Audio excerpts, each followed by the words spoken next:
Hey, ladies and gentlemen, Tone Fernandez here. And today, guys, we're going to be talking about a great topic, how to eliminate distractions going into 2021.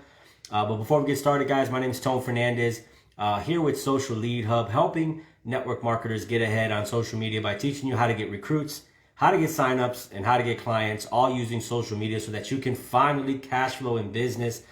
And as mentioned today, guys, we're going to be talking about how to eliminate distractions. By the way, if you're watching this on YouTube, go ahead and hit the subscribe button and the notification bell so you get notified every time we post videos just like this.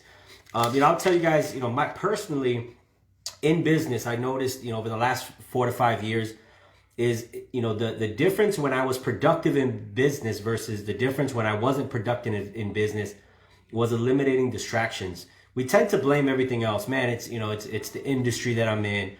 It's my skills. It's this, it's that. But a lot of us haven't mastered, the simple things as ourselves. And we haven't eliminated our, being consistent. We haven't eliminated all those things and those distractions that keep robbing us every day, day in and day out. Listen, the truth is, a lot of people ask, what is the secret to running a successful business? And the honest to God truth, I'll tell you, the biggest secret is your consistency. So what does that mean? What does consistency mean? It means that you sit down for a period of time during your day and you do your money making and your business building activities without giving into distractions. Listen, guys, we've all been there where, we're growing our business and, we wake up one morning and we're like, man, I'm going to do big things today. And then all of a sudden it's already, 10 p.m. and we've been robbed of our day, not completing any money making activities. And honestly, when I coach entrepreneurs and network marketers, this seems to be the number one thing. I always ask entrepreneurs, I say, okay, there's two things I want to ask you. How was your last 7 days in business? And two things. How many appointments did you have? And what was your activity? And what did it look like? And when I look back at their calendar, when I look back at all the, the activity that they've done, they had very little to no activity. So the number one skill that you want to build as an entrepreneur is how to eliminate those distractions, how to eliminate, easily giving into the little distractions that, pop in your day, pop out, and then they steal you of your consistency. See, the philosophy behind consistency is that over time, when you're consistently doing, the right activity over time, it builds what we call momentum. Once momentum is built, it just creates just results. It creates energy. It creates everything you need for your business to snowball. But what do we see? We see these start-stops in people's businesses where, they're going, and then they stop. They're going, then they stop. So they're always having to rebuild that momentum. And when you think about momentum, I want you to think of this. Think of your, the old school water wells, right? You had to pump water out of that well. What happened is you're pumping water, and it rises until it comes out. Well, imagine you're pumping water, and then all of a sudden, right before the water comes out, you stop, you get distracted. That water goes all the way back down. So now you have to start all over. Well, that same analogy with the well and the water is exactly what happens when we have our momentum robbed from us. We're working, we look and we get distracted and then that momentum is gone. So today, guys, I'm going to go into a few key points on how to eliminate distractions. So I wrote some stuff down from an article that I read on Entrepreneur Magazine. And this was an article that I read a while ago. And when I started looking at it, I said, man, I can implement some of these basic things in my daily regimen, especially when you're growing your business on social media because there's so many distractions. So the first one that I'm going to go into is your environment. So what do I mean by that? So the workspace that you're working in, number one, is key. So the first thing I'll tell you is when you're working and you're doing tasks, turn off your phone notifications. If you're not even using your phone at that particular moment, turn it off.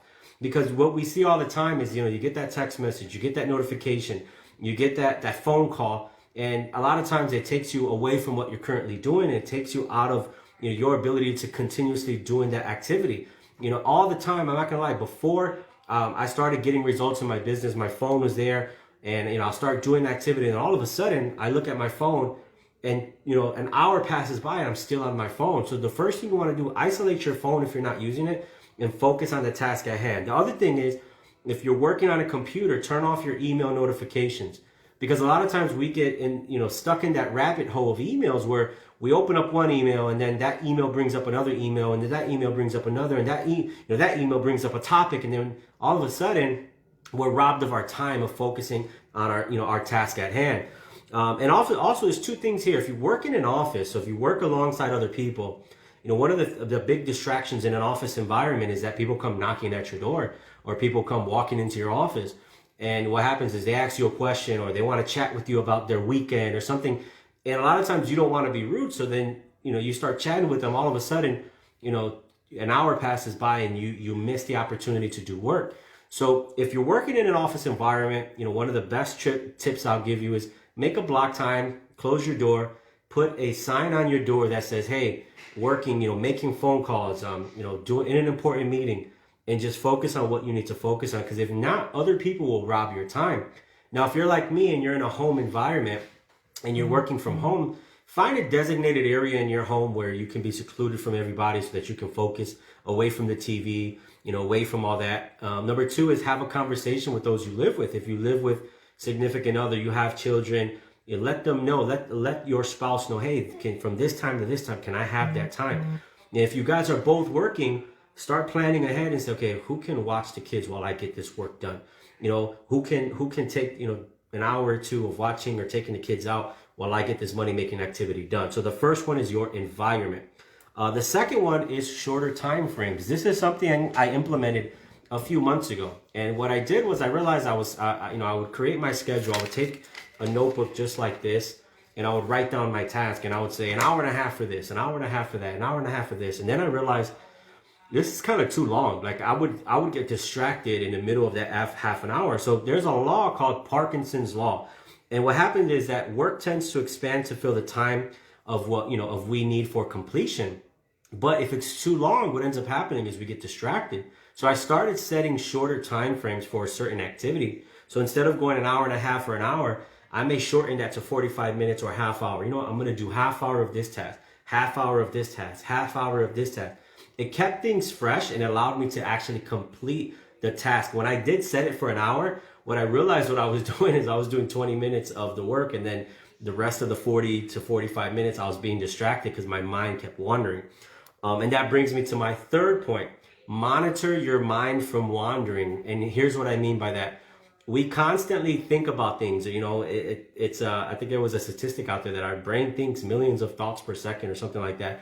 And what happens is those thoughts, sometimes if we don't monitor them, it takes us away from the task at hand. You can be sitting down and you can say, man, I'm going to do, 25 social media messages. I'm going to do 50 calls. I'm going to do this. And all of a sudden you think of, man, did I pay my light bill?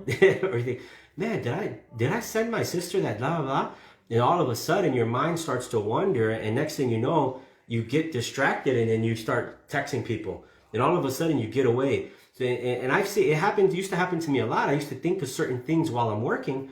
Oh man, you know what? I was supposed to fix the shelf yesterday. Let me go fix the shelf. And all of a sudden it stepped away from doing my work. So you have to monitor your thoughts and say, okay, number one is start to notice, when you start to catch yourself, when your mind starts to wander and you're not focusing on the task at hand. And then number two, when you realize your mind starts to wander, have a regimen or something that you do physically to remind yourself to get back to focus. What I do is I sit down and I say, okay, my mind's wandering. I shake it off, do quick breathing exercise.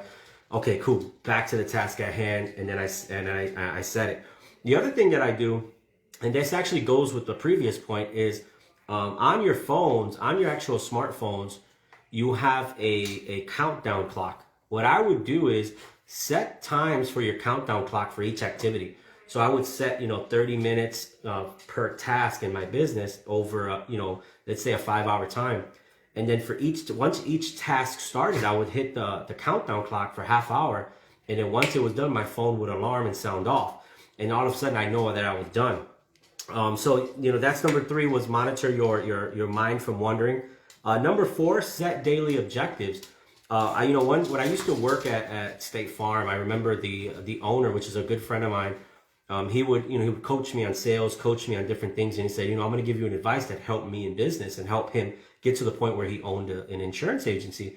He said the night before I left the office, before I went to bed, he would take a legal pad notebook, right? A legal pad notebook. This is not a legal pad. I just wanted to show you a notebook. And he would write down whatever task that he needed to complete the next day, and he would leave it on his desk, right?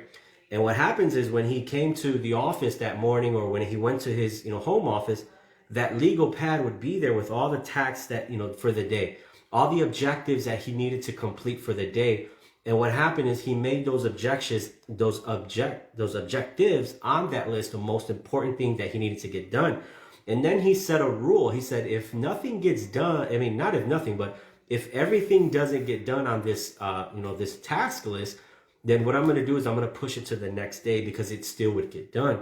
So for you guys, have a task list of must-dos that you must do. And what ends up happening is when you physically see, a pad like this or something with your task, like your task list on it, you can cross out things as you're done.